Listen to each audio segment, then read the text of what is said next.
स्वागत है MF news पर। मैं हूं आपके साथ रोहित। तमिलनाडु की राजनीति को लेकर इस वक्त बेहद दिलचस्प जानकारी निकलकर सामने आ रही है।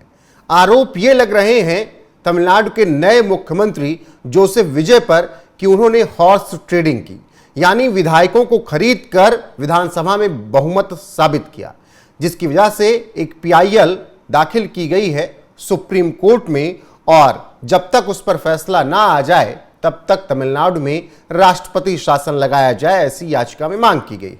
मेरे साथ इस वक्त वरिष्ठ पत्रकार पंकज प्रसून है, उनसे तमिलनाडु के इस राजनीतिक माहौल पर चर्चा करेंगे। पंकज जी, जो आरोप लग रहे हैं उन आरोपों में कितनी सच्चाई कितनी नहीं, लेकिन 108 सीटें लाने वाले विजय थालापति ने बहुमत साबित करने के लिए क्या कुछ जुगाड़ लगाया होगा, आपको कुछ समझ में आ रहा है? देखिए, मदुरई निवासी एक एनएन रमेश हैं, उन्होंने याचिका दायर किया है। उनका कहना है कि विजय थालापति को बहुमत नहीं था और उनकी याचिका के अनुसार कि सौदेबाजी हुई है, और खास करके बहुमत साबित करने के दिन को लेकर उन्होंने कहा कि उसकी एक जांच करा लेनी चाहिए, क्योंकि जिन विधायकों ने समर्थन दिया है, एक बार उनके सिर्फ फोन की जांच हो जाए तो बहुत कुछ सामने चला आएगा। ये उनका कहना है।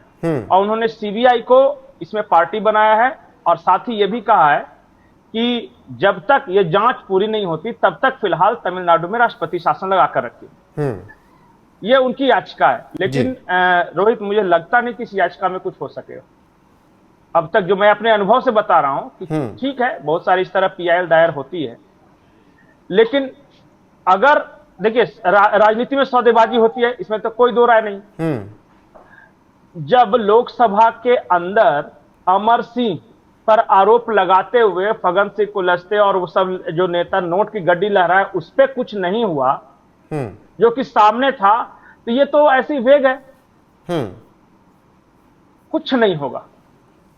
और ठीक है, एक खबर के रूप में इसे ले सकते हैं। सबूत कैसे आप बताइएगा कि क्या खरीद हुई, क्या फरोख्त हुई, क्या ऑफर दिया?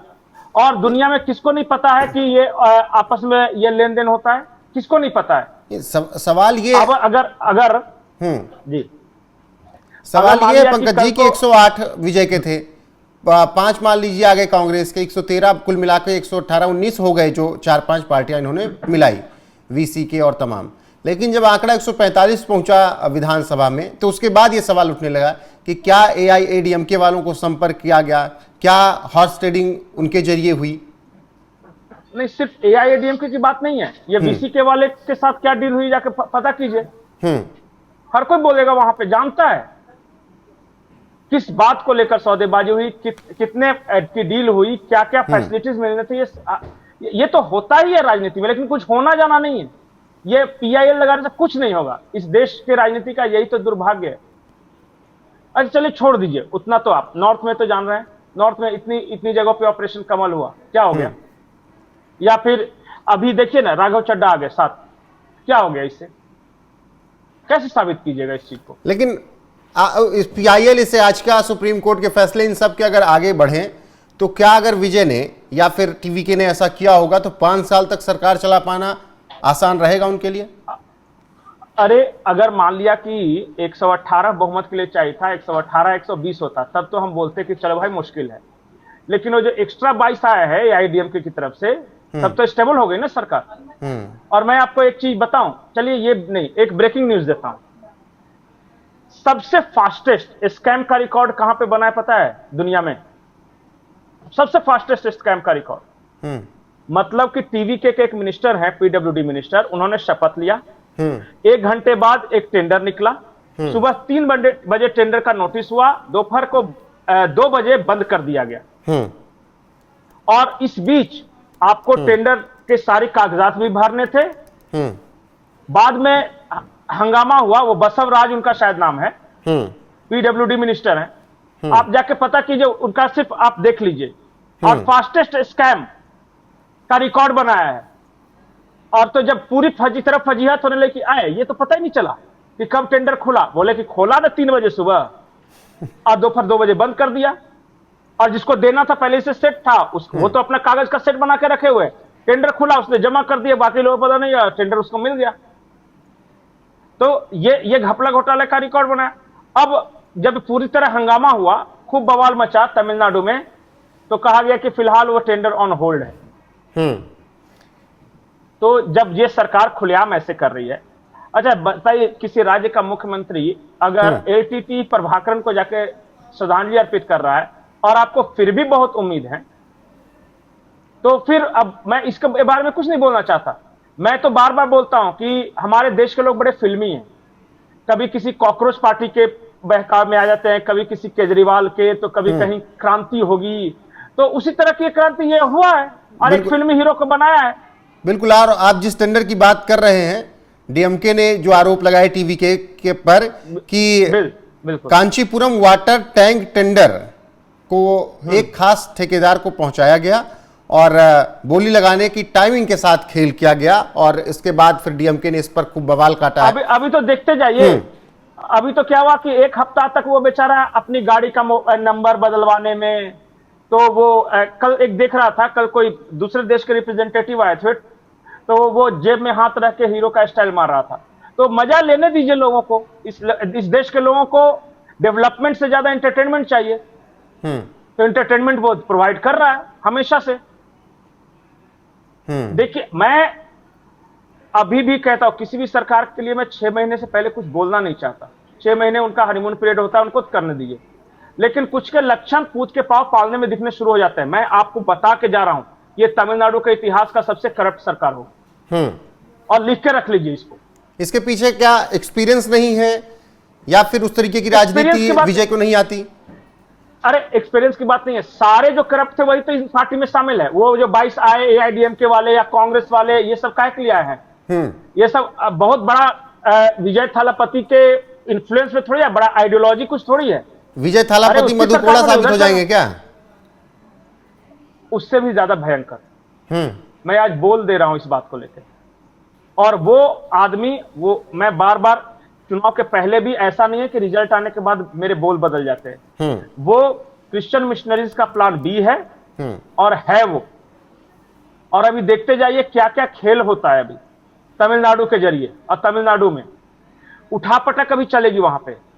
इस देश में प्रैग्मेटिक, जो आराम से सिस्टम बनाए, उस तरह का नेता थोड़ी चाहिए। इस देश के लोगों को वैसा नेता चाहिए कि जीतने के साथ एक जादू की छड़ी घुमाए और इंडिया एक डेवलप कंट्री हो जाए। हमारी उम्मीद ऐसी है। अगर आप बोलिएगा कि नहीं, हम हर सेक्टर में धीरे धीरे करके सारे सेक्टर्स को ठीक करेंगे, इंफ्रास्ट्रक्चर ठीक करेंगे, अरे क्या बोरिंग बात बोल रहा है यार। सीधे देखिए, विजय थालापति को देखो, 10-10 ग्राम सोना दे देंगे हर महिला को। अरे ऐलान तो बड़े थे, दावे तो बड़े थे, क्या कहते हैं, जब उन्होंने तो क्या हो गया? चुनाव लड़ना शुरू किया। अभी 10-11 दिन की सरकार में 4-5 फैसलों तो पलट गए हैं वो जो दावे किए थे। सबसे पहले 25 रुपए वाला 1000 तो डीएमके भी देती थी महिलाओं को। ऐसे तमाम वादे हैं जिससे पलट गए वो। आप किस पॉलिटिकल पार्टी को अच्छा नहीं लगता है कि मैं फ्री दे दूं सबको? कोई पॉलिटिकल पार्टी ये भी अनाउंस कर सकते हैं, कल के बाद से सबको एक डुप्लेक्स बंगला दे दूंगा। लेकिन बोलने में तो बहुत अच्छा लगेगा, लेकिन वो देखिए संभव है कि नहीं ये भी देखना है ना। वो फिल्मी आदमी, और उसने बढ़िया बढ़िया डायलॉग बोला, और उसका स्टारडम था, तो यंगस्टर्स वगैरह, ये खास करके शहरी मध्यम वर्ग, ठीक है, वो उबे हुए भी थे, वो डीएमके की पॉलिटिक्स से उबे हुए थे। मैं आज भी ये मान के चल रहा हूं कि जो इस इलेक्शन में, चाहे जहां कहीं की सरकार बनी, केरला की, तमिलनाडु की, बंगाल की, असम की, सबसे वर्स्ट सरकार बनी है तमिलनाडु की। और तमिलनाडु के प्रोग्रेस को देखिएगा, ये डाउन कर देगा। इतनी सीटें लाने के बावजूद भी सीटें तो किसी को आ जाता है। सीटें तो पता चला कि 70 में से 67 आ गया था। दिल्ली में 3 ही सीट किसी दूसरे को आई थी, तो सीटें लाने का क्या कीजिएगा? वो जरूरी थोड़ी है कि जो बहुत ज्यादा प्रचंड बहुमत से है वो बहुत अच्छी सरकार। इस देश का 2 रिकॉर्ड है। सबसे ज्यादा प्रचंड बहुमत से केंद्र में किसने सरकार बनाई थी? राजीव गांधी ने। 425 या कुछ करके सीट आया था। और वो सरकार 4 साल के अंदर इतनी बदनाम हो गई कि वीपी सिंह ने बोफोर्स से स्कैंडल निकाला, वो हार गए चुनाव। तो 400 से हारने में 4 साल लगे सिर्फ। तो बहुमत का क्या कीजिएगा? इतना बढ़िया काम किया हुआ तभी ना हारे हैं। और उसके बाद कांग्रेस कभी भी खुद के दम पे पूर्ण बहुमत नहीं आ सकी। सबसे प्रचंड बहुमत के बाद ऐसा रिकॉर्ड बनाया कि आज तक अपने दम पर पूर्ण बहुमत नहीं आ सकी। आज 40 साल से ऊपर हो गया। बिल्कुल। और उसे इस आप देखिए क्या होता है ना कि हम क्रांतिकारी देश हैं और हम फिल्मी देश हैं। हमें एक ऐसा हीरो चाहिए, एक ऐसा चाहिए जो कि हमारे सारे दुख दूर दर कर सके, लेकिन इंसान के लिए तो ये संभव है नहीं। इसके लिए तो बहुत मेहनत करना पड़ता है, काम करना पड़ता है, 12 घंटे 14 घंटे सारे डिपार्टमेंट, सारा उसका जो ब्यूरोक्रेसी है सब काम करेगा, तब स्थितियां बदलेगी। पर इतना सोचने के लिए वक्त है किसके पास? बिल्कुल। और ऐसे में विजय थालापति को चुना है तमिलनाडु ने, लेकिन शुरुआत की ही सरकार में इस तरीके के तमाम गंभीर आरोप लग रहे हैं। फिलहाल मामला सुप्रीम कोर्ट में PIL डाली गई है और कहा गया हॉर्स ट्रेडिंग की है, उन्होंने विधायकों को खरीदा है, तब बहुमत साबित किया है। कितना सत्य कितना झूठ ये आगे तय होगा। जी लास्ट लाइन, कल को जाके मान लिया विजय थालापति बोल दिया कि हाँ मैंने खरीदा है, क्या उखाड़ लोगे? जैसे वो तेलंगाना के मुख्यमंत्री ने बोला है कि मैं जितना पैसा पहुंचा सकता हूं ना गांधी परिवार को कोई नहीं पहुंचा सकता, तो क्या हो गया? बिल्कुल वही है कि भारतीय राजनीति का इतिहास रहा है। बाकी इस मामले में याचिका में केंद्र सरकार, CBI और तमिलनाडु सरकार को पक्षकार बनाया गया है। सुनवाई होगी, कुछ फैसला आएगा, उस पर हम आप तक जानकारी जरूर पहुंचाएंगे। अभी तमाम आरोप विजय थालापति की इस सरकार पर और उन आरोपों के बीच उन कैसे आगे बढ़ते हैं ये देखना होगा। अभी के लिए बस इतना इस वीडियो में, बने रहिए हमारे साथ लगातार। नमस्कार।